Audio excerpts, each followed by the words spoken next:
There are some parrots that just don't act like parrots. The Keas in New Zealand just love the snow and the cold. And the harsh climate of the mountains. To survive here, they've developed an unusual intelligence and resourcefulness. These mountain parrots. But for some time now, things are looking different in the snow.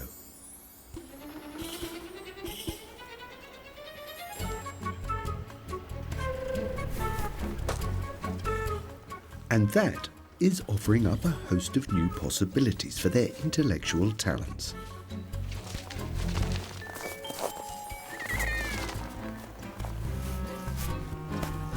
They test some things and explore others. They're also full of mischievous curiosity. And they make friends. But their world is changing. New challenges, new dangers. Will they manage to adapt?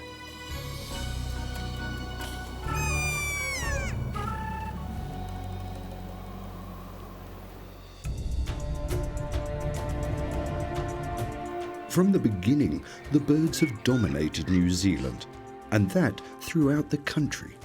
There are no mammals.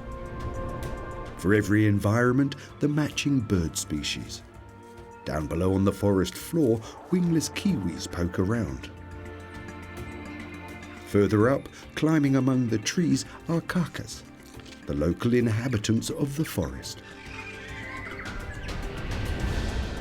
Along the coast there are seagulls, as there are everywhere. But here, their beaks look like they've had a makeover.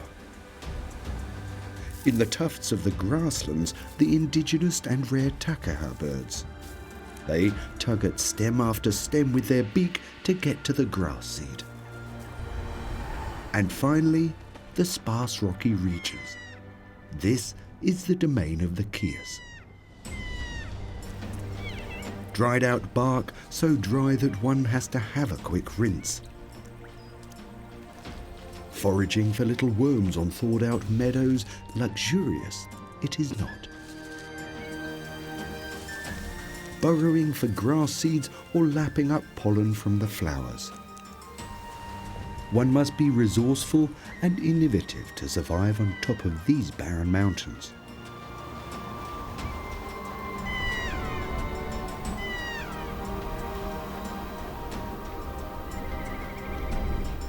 And one is not only talking about survival, where to find a place to breed and to raise a family.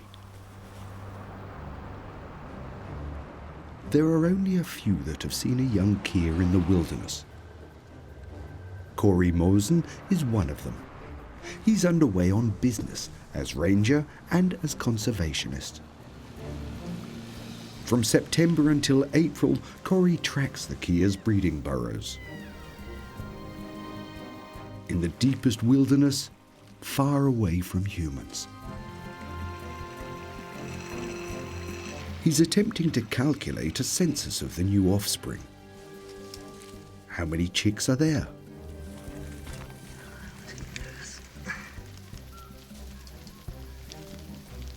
It's only when he's fully exhaled that he can fit through the narrow opening.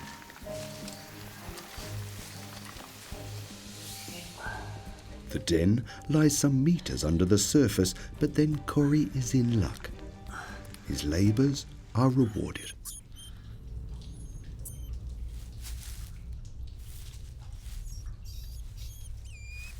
Two chicks that are clearly warm and well fed.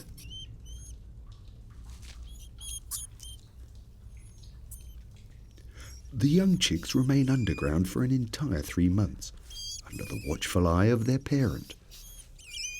Only then are they big enough and prepared for the harsh world outside. Corey would love to have the chance to see how they eventually leave the nest, never to return. Undoubtedly, with a little more ease than himself.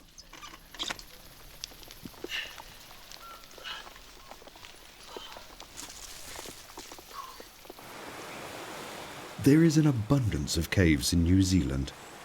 large amounts of water wash away the limestone, forming paths and grottos. Grottos that one could only dream of.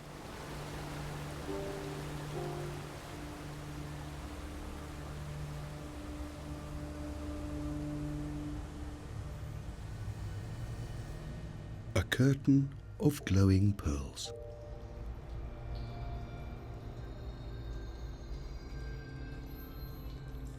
And this is how they're formed. Syrupy drops eked out by the larvae of a fungus gnat.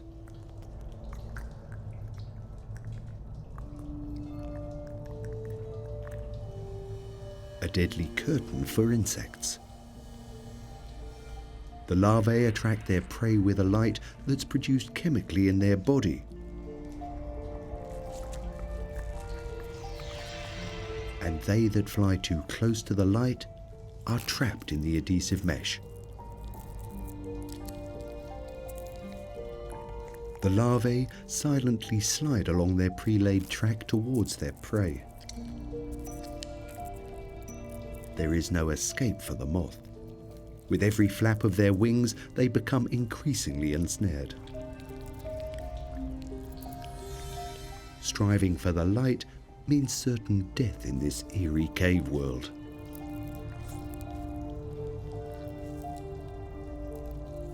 And thereafter, as seen from a distance, the brutal reality dissipates. The ravenous larvae transforms into a glowing star on the canopy of the cave.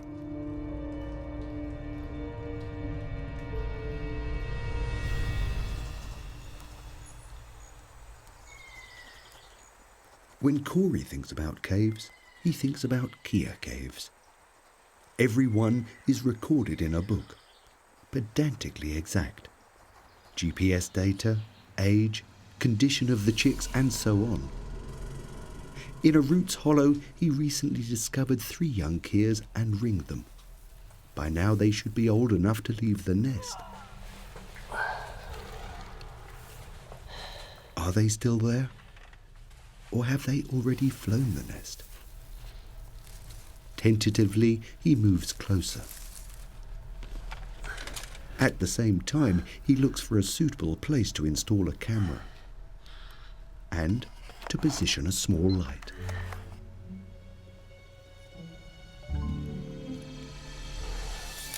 Then he reverses himself outside again.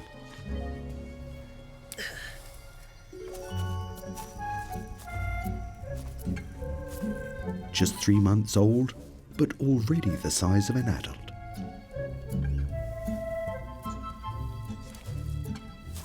And as children are, they have to explore everything.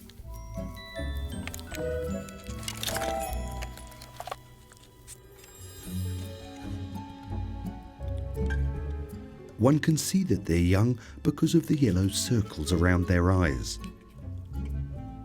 Also, the base of their beak is a youthful yellow. But eventually, it's quite enough of cave life. Even Mum thinks so.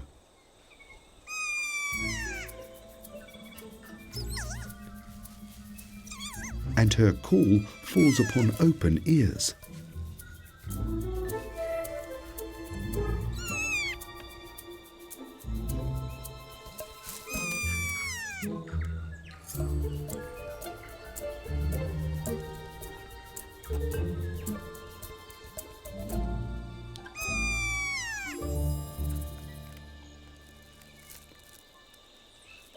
Well, at last. The first steps in an exciting world of light. There are hard stones and soft bark to crumble. The first practice with material substances.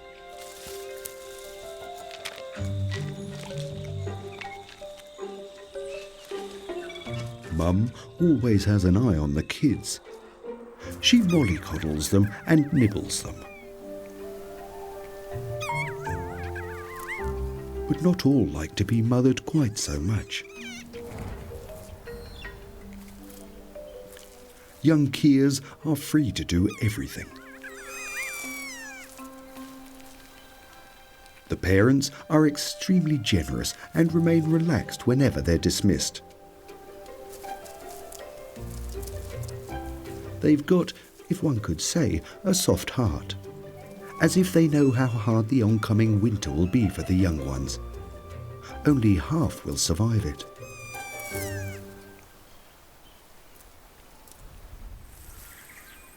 The berries could be tasty. One just has to try, even if they are a bit high up.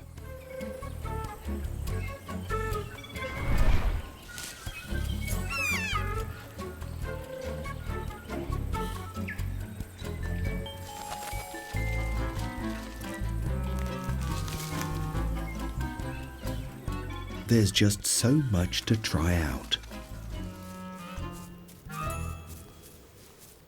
Like a microphone with a windshield, for example.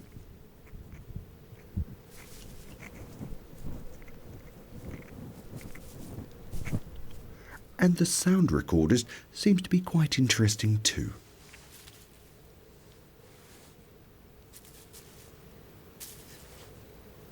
With his bright colours, quite remarkable, these bipeds.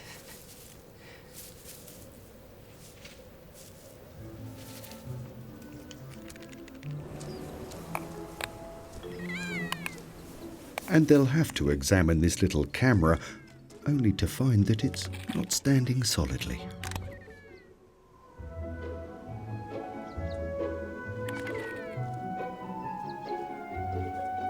The children are busy. A chance for a little excursion to the road.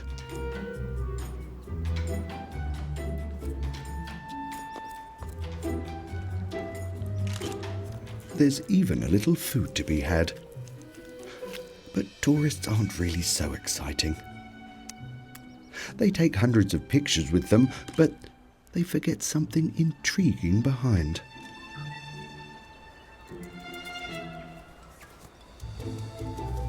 A soft and cuddly toy. No one can resist. Regardless if young or old, Keas remain full of play their entire lifetime.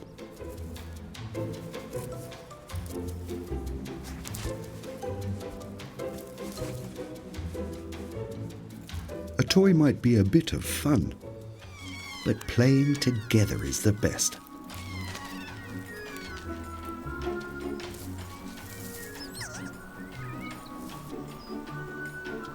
Keas find their way in the world through play.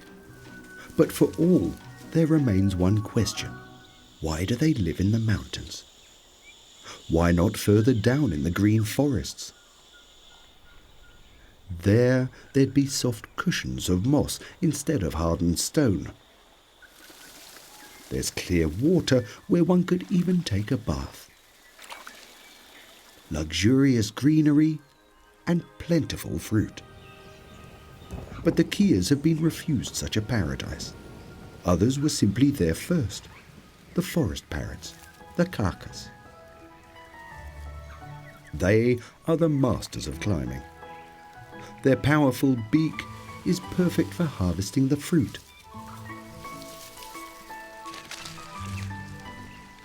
They love climbing the labyrinth of the branches and only use their wings when necessary. In short, the Keas were made for life in the forest. Here they are showered with everything they need. To rid themselves of such competition, the Keas remain in the cold mountainous regions. A tough luck of the draw, it's true, but it was the impetus for their unusual intelligence and creativity.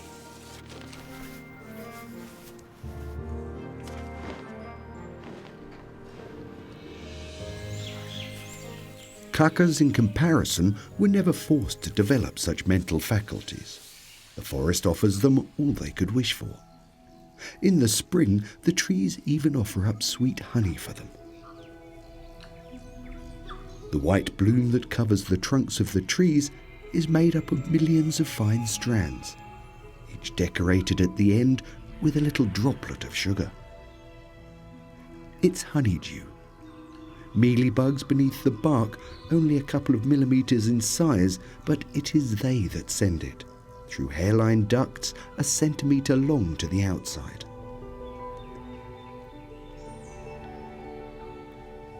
The forest produces confectionery, and there is no shortage of takers. The bellbird nibbles drop after drop.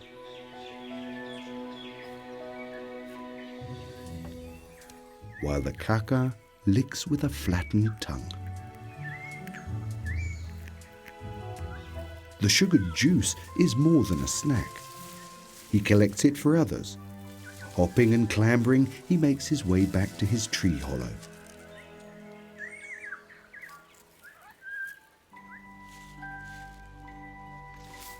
Here, the furry recipients are waiting. They've just hatched.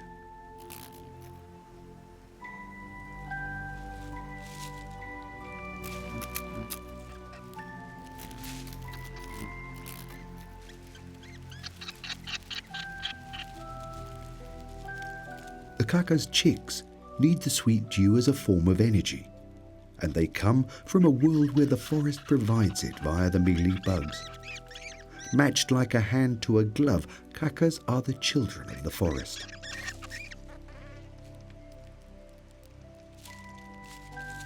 Naturally, they need other forms of nutrition, and there is a new, somewhat curious alternative that presents itself.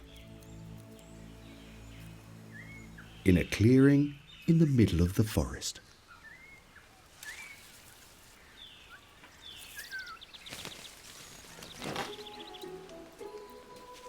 A pedal bin. One steps on the front and it opens, revealing a supply of nuts. All by itself. One doesn't need to think about it too much. You just have to be heavy enough.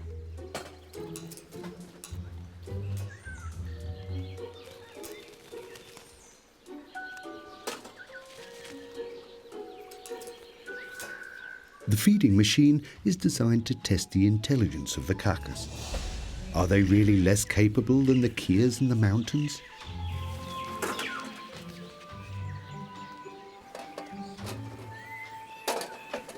The biologist, Julia Lopeld, wants to put it to the test and changes it a little bit. The same box, but this time without a pedal. It'll be filled with tempting cashew nuts. Forest parrots are much shyer and more withdrawn than the Keas and need a further invitation.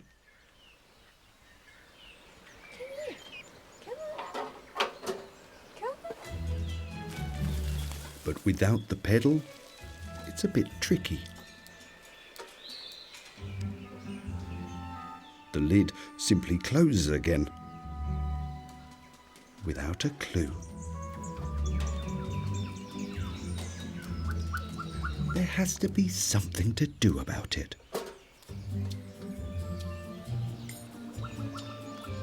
But gravity is against the birds. There's only one watching on, as if he knew better.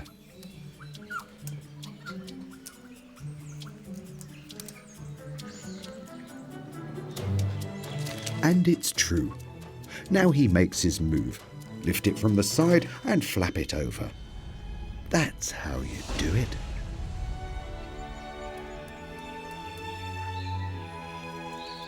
One of them has set the example. Will the others follow it?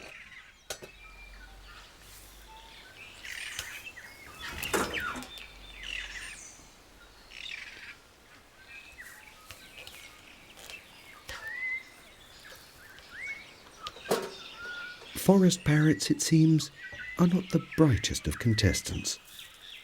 But why should they be? In the forest, the food just seems to fall into their beaks.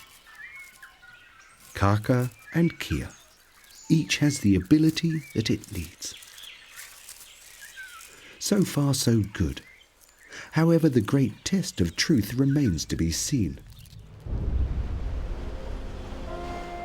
It was 1,000 years ago that the first people ventured onto New Zealand. Soon they were hunting birds and clearing the forest. 500 years later, Europeans are continuing the tradition with other resources. They're converting it into the planet of the birds.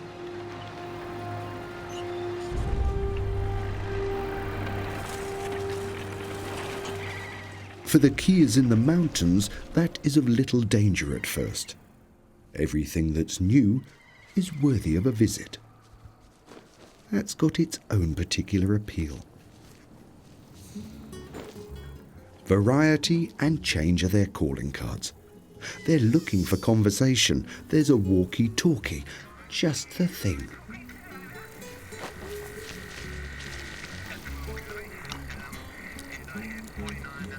However, soon they discover that all this tree cutting opens up some extra creature comforts.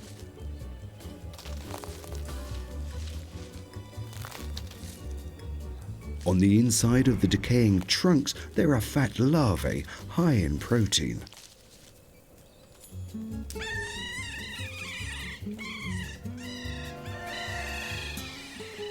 Keas have agile minds. They utilize things for their own means, sometimes not as they were originally intended. The packing for this sandwich is empty. It seems that today is not a good one.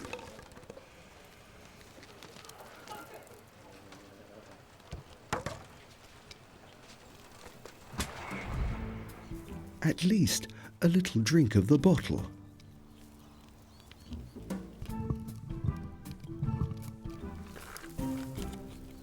He's figured out the screw cap.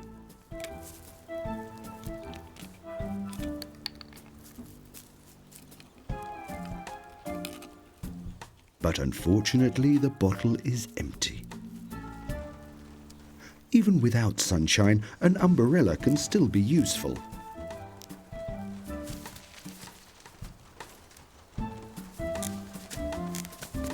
And when it gets to be too wet, a change of location is needed.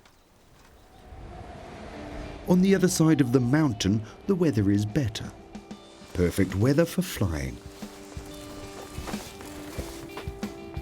For the professionals and the super professionals.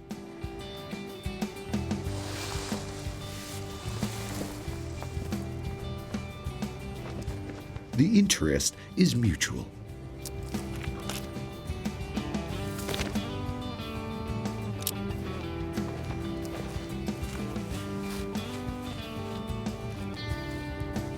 Experts together.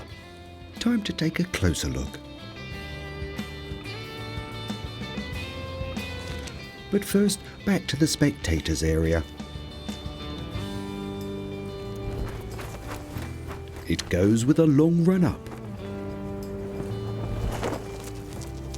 Or from standing.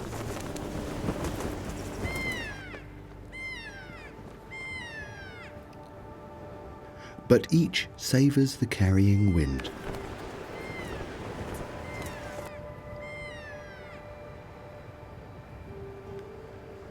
Keas like to get close to the paragliders, out of pure curiosity to see what else is sharing their airspace. Do they just want to join in? Perhaps they simply have as much fun watching us as we do them.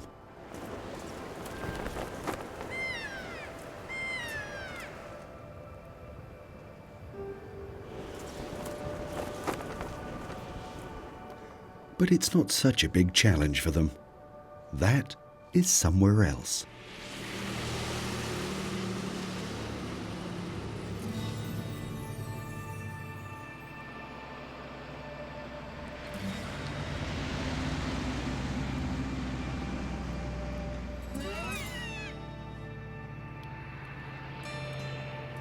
At the Homer Pass, the road disappears under the colossal massif. Flying over the top is not a problem for Keas, but does it have to be so?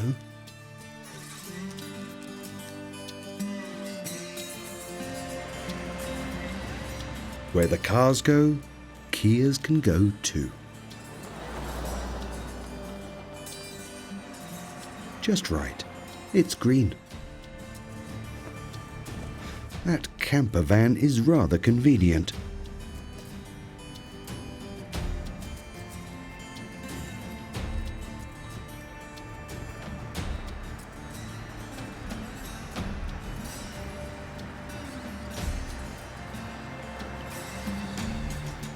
A true test of courage.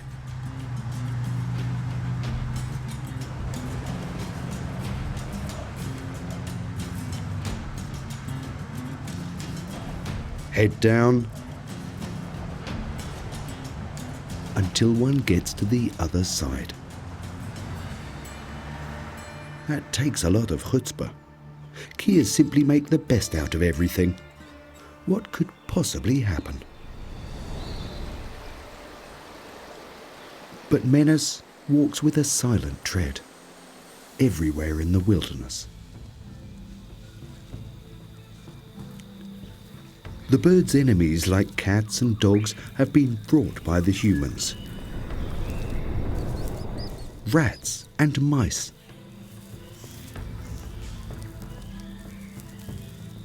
Even the possum, which was introduced from Australia for its soft fur. It finds the eggs and the chicks. And worst of all, the marten. It kills what it can.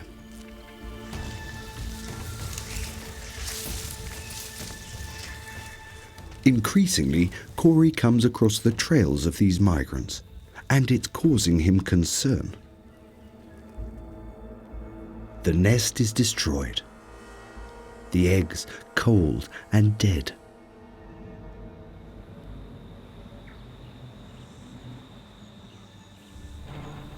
The tuatara could also be part of the list of suspects. He with peaks on his back derives his name from the Maoris. The indigenous tuatara existed in prehistoric times with the dinosaurs and can only be found in New Zealand. They can live to be 100 years old, and aside from insects, they eat the Keas' eggs and the chicks.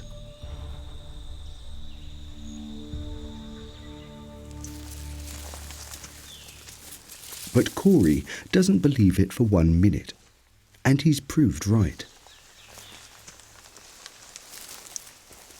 He's set up ample surveillance cameras throughout the forest. They're fitted with movement sensors. He does on-the-spot checks, regardless of the rain, to see if the video traps have picked up anything.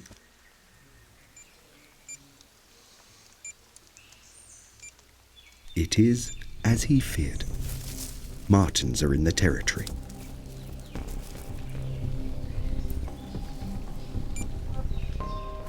They track down the nests and help themselves. It's all too easy for them as ground-based thieves. The Keas are powerless against the imported danger. Their way of breeding is tried and tested over millions of years and is deeply embedded in their genes. What is to be done? Resources against martens? That is the job of Martin Jennett. Traps for the martens are set up all over the area, even in the remote mountain regions. It's Martin's job to monitor them.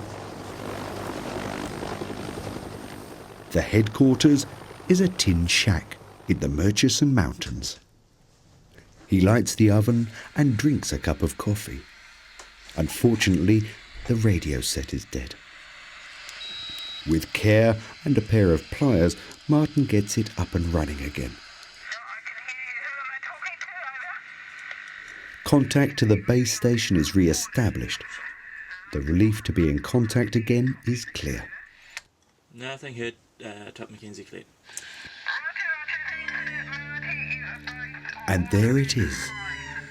It's as if the Kea has sensed that something's going on here.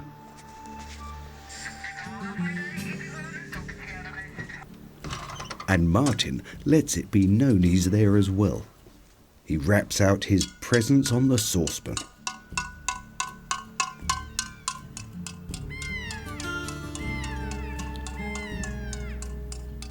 a new sound, and a Foley artist.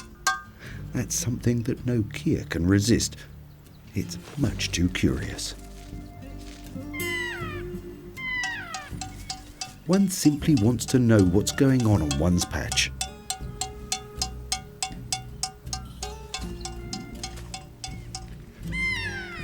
Time to give a bit of support to this sympathetic intellectual. Martin is out on a monitoring tour of the traps. He loves these fairy tale-like mountains and its feathered inhabitants. The traps are wooden boxes with a chicken egg as bait and a deadly springed bar similar to a mousetrap. This one has managed to trap a rat, also an enemy of the Keas and here as a consequence of humans. In fact, it's even managed to kill two at the same time. Martin has cleaned the trap and put a new egg in. At the next trap, he discovers a surprise. The trap has been sprung, but there's nothing inside.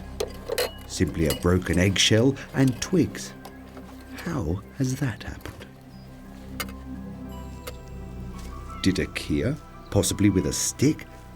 Highly unlikely. Something like that has never been seen before. Martin also sets up surveillance cameras because there are a number of similarly sabotaged traps. Who could this mysterious saboteur be? And what exactly happens? The trap awaits the solution. Further down in the forests, there are other concerns. The clearing action is obviously distressing the carcass. Forest parrots without a forest is simply unacceptable. Their erstwhile paradise, cleaned and neatly piled up. Stacked cubic meters for a depleted living space. Even where the forest is healthy, there remains the threat it'll be gobbled up. Possums are also quite partial to leaves, and 30 million possums are quite capable of stripping an enormous area. In addition comes this. Without being noticed, wasps have reached land via the military planes. Now they are reproducing rapidly. And now it is they who are milking the mealybug's sweet secretions. Millions of them swarm to the seas of sugar droplets. Their menacing buzzing dominates the forest. They are so greedy and aggressive that there is nothing left for others.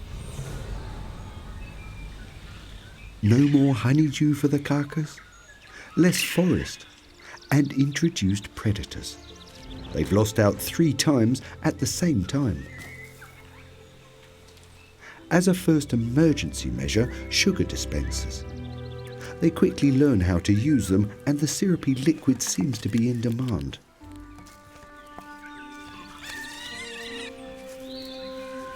However, it's not a permanent solution.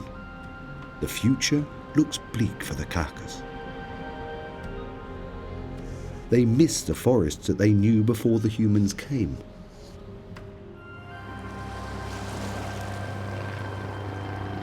And this is exactly what a new initiative is all about.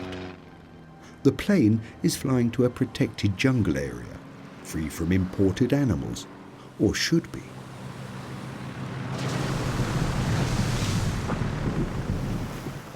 The biologist Iris Brockemer has the job to monitor the project. She can only get to it from the water. Every other way is blocked. By a metre-high, formidable fence. Nothing gets past. No possums, no martins, no rats. And behind the fence, New Zealand as it once was. Pure wilderness.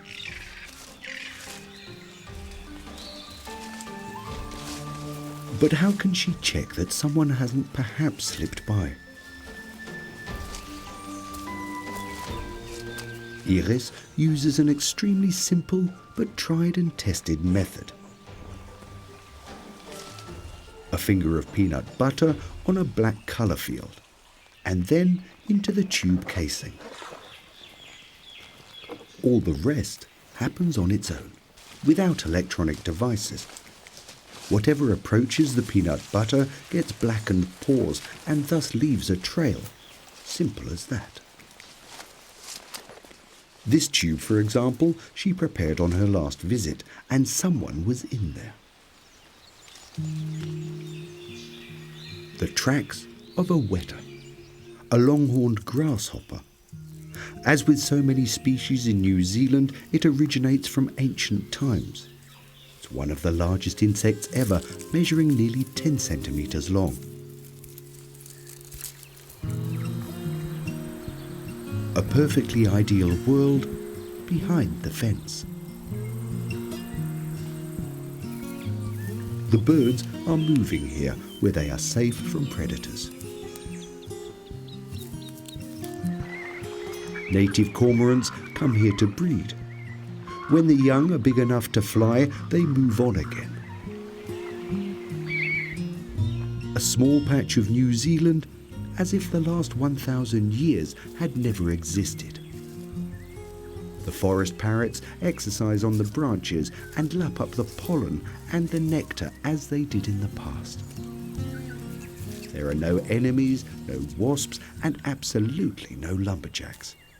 A small oasis of recompense. Back to the mountains and Martin and his traps. Fighting Keas killers with chicken eggs. It sounds a bit primitive, but it seems to work.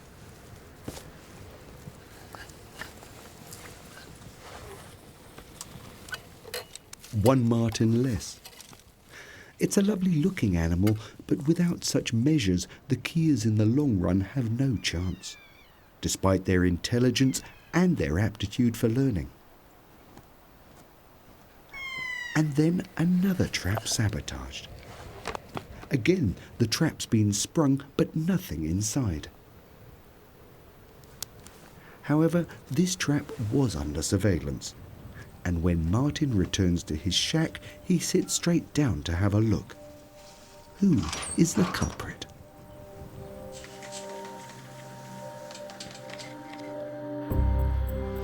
No question about it. It's a Keas, an old and experienced Keas, who sets about his business. Unbelievable. Now he's trying to cut down a twig to the right size with his beak. Determined and persistent. Until it works.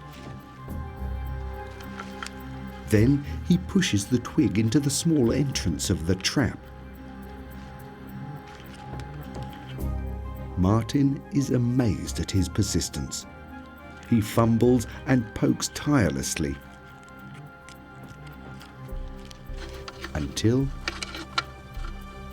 he triggers it off.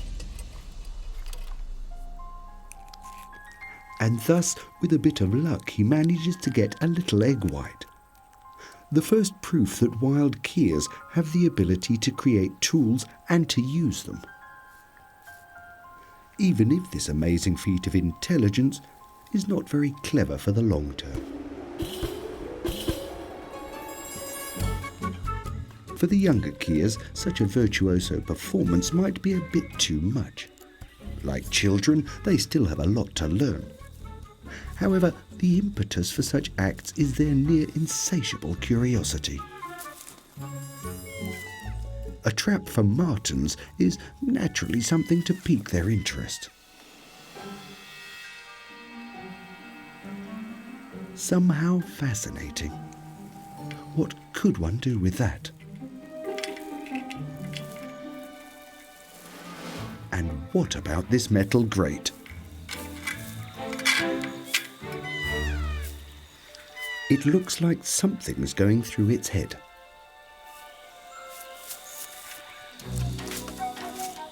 Somehow the trick with the stick seems to be in the blood. But only as a game. They chew off the bark and throw it all around. But such games could develop into the same specific application as a tool.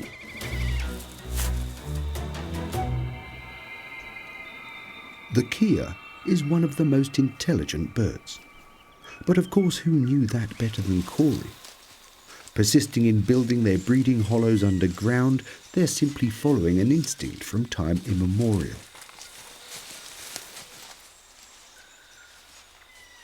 But in Corey's opinion, even that could change. He believes that he's discovered a sensation, a Keas mother that decided instead to breed in a tree hollow. Of that he's sure.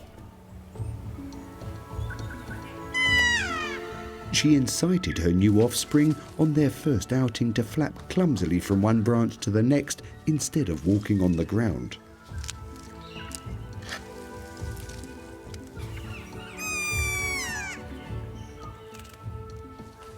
Two months previously, Corey made a video of this unusual nursery.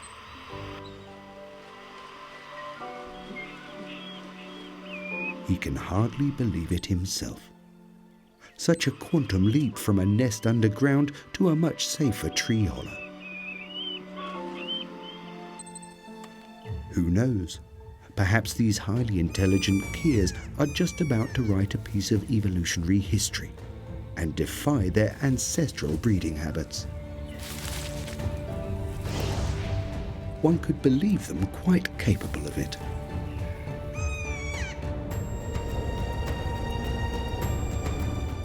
New Zealand is a world unto itself, a small planet in the Pacific. Hot springs, majestic mountains, water and green in abundance. All this was the stage for the unique ascendancy of a bird, unless the humans should put an end to it.